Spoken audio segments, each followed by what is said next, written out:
Avant de rentrer sur scène, il y avait DJ Snake qui était en train balançait d'enflammer le stade et moi j'étais là, backstage avec mon violon dans les mains en disant mais qu'est-ce que je fais là en fait? Et les gens, comment ils vont réagir? Je me suis dit mais je vais me faire siffler, je sais pas. Et en fait je suis rentrée sur scène et j'ai commencé à jouer, il y a un silence qui s'est fait et ensuite ils ont commencé à chanter avec moi parce que je jouais l'hymne de la Ligue des Champions et honnêtement mais c'était incroyable, c'était un moment incroyable. Encore une fois, vraiment pas un moment que je pensais vivre un jour dans ma vie.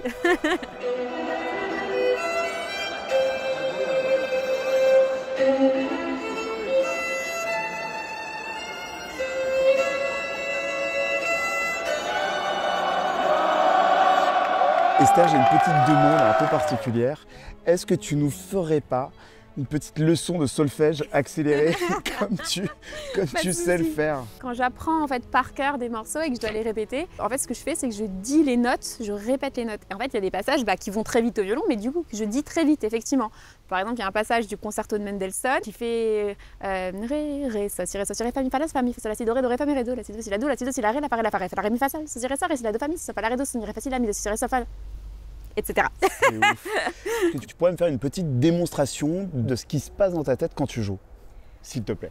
En fait, ce qui se passe dans ma tête, c'est que j'ai vraiment des notes qui vont être, en fait, je m'imagine, cette note, c'est vraiment comme si on arrivait à un stop et qu'on avait deux chemins. Par exemple, si on prend cette phrase...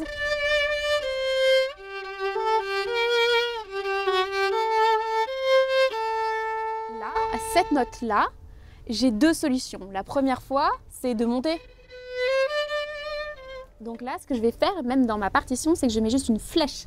En me disant, là, je sais que cette première fois, le panneau, la route, elle monte. Et la deuxième fois, on arrive exactement au même endroit, mais on change.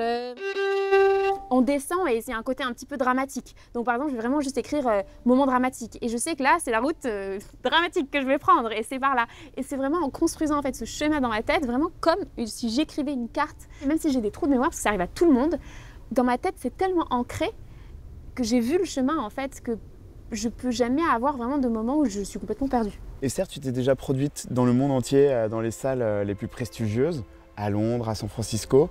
Est-ce qu'il y a un endroit particulier? C'est quoi ton stade de France à toi? Récemment, j'ai joué au stade du Parc des Princes d'ailleurs. Mais oui, j'allais rebondir là-dessus. Mais on va dire en tout cas, je pense que la prochaine grosse étape, et ça va représenter beaucoup pour moi, c'est mon premier Olympia, le 23 novembre. Ça, c'est vraiment en fait une salle que je ne pensais même pas faire en tant que violoniste classique. Me dire que je vais pouvoir remplir un Olympia de gens qui viennent écouter du violon classique, ça me paraît complètement dingue. Ça va le faire. Ça va être génial. Esther, récemment, tu t'es produite au Parc des Princes pour la victoire du PSG en Ligue des Champions. Complètement lunaire comme expérience.